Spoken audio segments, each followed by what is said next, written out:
दोस्तों नमस्कार। आपका स्वागत है चैनल स्टडी विद रसम में। मतदान दलों के पंचायती राज के गठन के बारे में आदेश आ चुका है।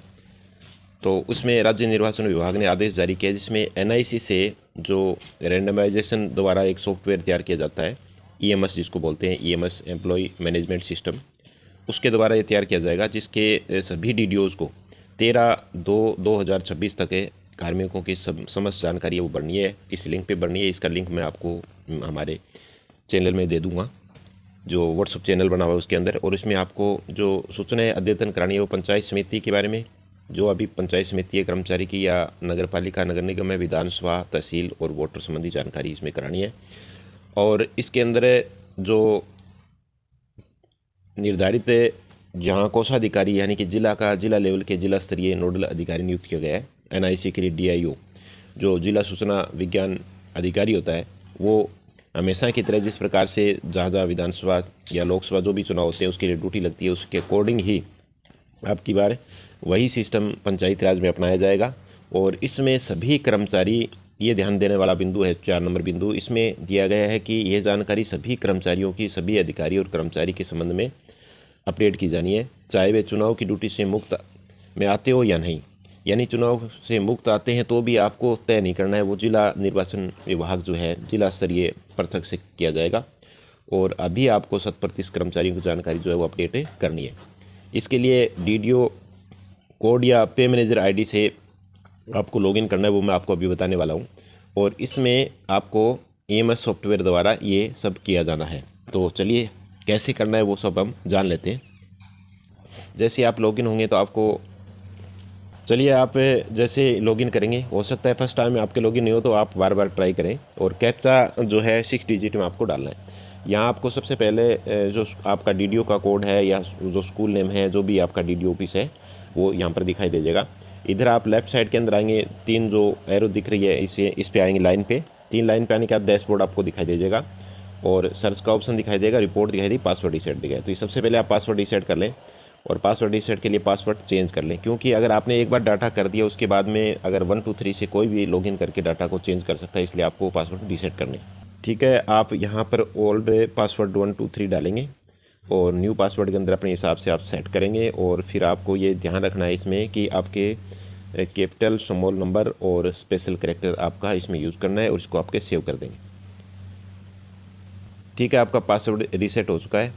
अब अभी आपके जो एम्प्लॉय है वो 5 आपके सामने दिखाई दे रहे हैं। और इधर आपको एडमिन के अंदर जो है डाटा दिखाई दे रहा है, क्योंकि पहले किया हुआ है। अब इसमें ट्रांसफ़र आउट के अंदर दिखाई दे रहा है ट्रांसफ़र इन, ये ऑप्शन आपको दिखाई दे रहे हैं। ठीक है, तो सबसे पहले आपको प्रोफाइल अपडेट करनी है, ये आपको ध्यान रखना है।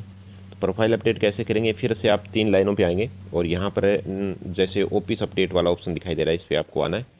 और डैशबोर्ड पे आप आएंगे तो ये दिखाई देगा आपको। तो ऑफिस अपडेट पे आने के बाद में आपका ऑफिस यहाँ पर दिखाई दे जाएगा, जिसमें ऑफिस आईडी और डीडीओ के कोड, नेम और हिंदी के अंदर, और यहाँ पर डीडीओ नेम आ गया हिंदी और इंग्लिश दोनों के अंदर, ईमेल एड्रेस आ गया और पंचायत समिति वगैरह ही आ गया। तो आपको यहाँ क्या करना है, इसमें आपको जो भी डीडीओ अगर आपका चेंज है तो वो चेंज आपको यहाँ से कर देना है।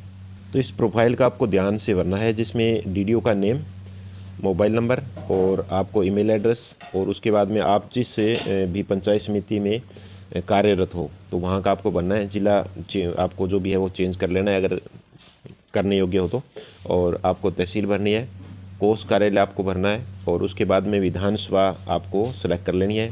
मुख्य विभाग, ये सारे जैसे आप सेलेक्ट करेंगे यहाँ से, तो सेलेक्ट करने के बाद में ये यहाँ पर दोबारा अगर आप क्लिक करते हो तो इस प्रकार से आपको ये, अभी मैं दिखा देता हूँ, तो यहाँ इस प्रकार से सर्चेबल आएगा, जिसमें सारे जो विभाग है इसमें से आपको जो भी आपका डिपार्टमेंट हो वो आपको चेंज कर लेना है। ठीक है, और ऑलरेडी सही है तो आप इसको सबमिट कर सकते हो। रीसेट भी डाटा कर सकते हो, रीसेट का ऑप्शन दिया हुआ है। अगर आप में किसी प्रकार के डाटा में गलती होगी तो इसको रीसेट करें पूरा, और अच्छी तरह से आप चेक करके, क्योंकि इलेक्शन का काम है, और फिर आपको करना है सबमिट। तो सबसे पहला काम आपका यही होगा, इसको अपडेट करेंगे। ये आपका अपडेट सक्सेसफुली हुआ, इसको ओके करेंगे। ओके करने के बाद में आपका डाटा यहाँ से अपडेट हो चुका है। दोबारा से आप चेक भी कर सकते हो ऑफिस में जाके। जैसे आप ऑफिस में जाएंगे तो ये डाटा आपके चेंज हो गए हैं, जैसे कि आपको दिख रहा है। उसके बाद आप चलो, दूसरा काम आपका ये होगा कि यहाँ से आप ऑफिस अपडेट के बाद में स्कूल मैपिंग करेंगे, यानी आपके अधीनस्थ अगर आप पीयू है और अधीनस्थ स्कूल हैं तो यहाँ से आपको स्कूल के मैपिंग करनी है कि दूसरा स्कूल आपके अधीनस्थ। चलिए, उसके बाद आप स्कूल मैपिंग करेंगे तो पीयू क्षेत्र के जितने भी स्कूल हैं वो सारे के सारे आपको मैप कर देने, जोड़ देने वेबसाइट पे, जैसा मैंने आपको अभी बताया था। और फिर आपको एम्प्लॉई जो अपडेट है, एम्प्लॉय अपडेट के अंदर सभी कर्मचारी जितनी आपकी लिस्ट में दिखाई दे रहे हैं उनको एडिट करेंगे और फिर आप सबमिट कर देंगे, क्योंकि डाटा आपके जो भी अपडेट करने हैं अद्यतन करने वाले वो अद्यतन करेंगे। ट्रांसफ़र इन के अंदर जो आपके डीडीओ के अंदर पिछली अपडेट के बाद में जो भी जो कार्मिक है, एम्प्लॉई है वो आए हैं, उनके डाटा आपको ऐड करने हैं। वो आपको एम्प्लॉय आईडी से ऐड कर सकते हो आप, एनआईसी की एम्प्लॉय आईडी से। और आउट करने वाले हैं जिनको ट्रांसफ़र हो गया है, बाहर चले गए, उनको ट्रांसफ़र बटन से आपको आउट करना है।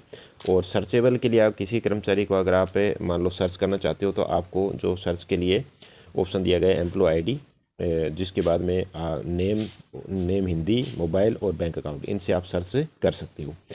और ऐड न्यू एम्प्लॉय अगर आपको ऐड करना है तो उसके लिए क्या करना होगा, सबसे पहले सर्च करने के लिए नाम प्रदर्शित नहीं होगा, अर्थात नए कर्मचारी को जो सूचनाएं हैं वो एनआईसी से संपर्क करें, नाम जुड़वाना होगा। ये आपको ध्यान रखना है। नया कर्मचारी जो कि पहले से एनआईसी पर कहीं पर भी ऐड नहीं है, ये ध्यान देने वाली बात है।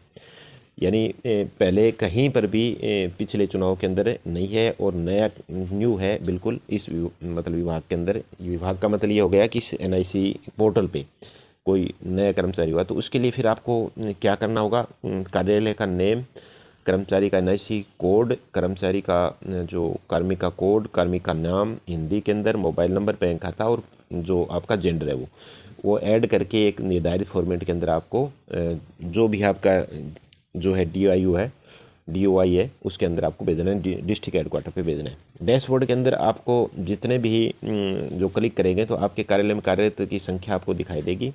राजपत्रित कितने है, अराजपत्रित कितने हैं, पुरुष महिला कितनी है, BLO कौन है, कुल कर्मचारी अपडेट, ये सब आपको उस संख्या में दिखाई देगा ताकि आप उसकी कर सकते हो पहचान, देख सकते हो, क्रॉस चेक कर सकते हो।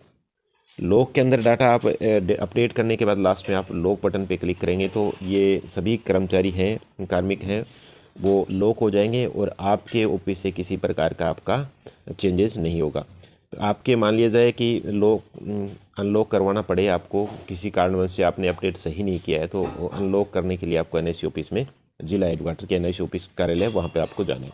ठीक है, फिर आप लास्ट में रिपोर्ट निकालेंगे जो आपको भेजनी है CBO के माध्यम से।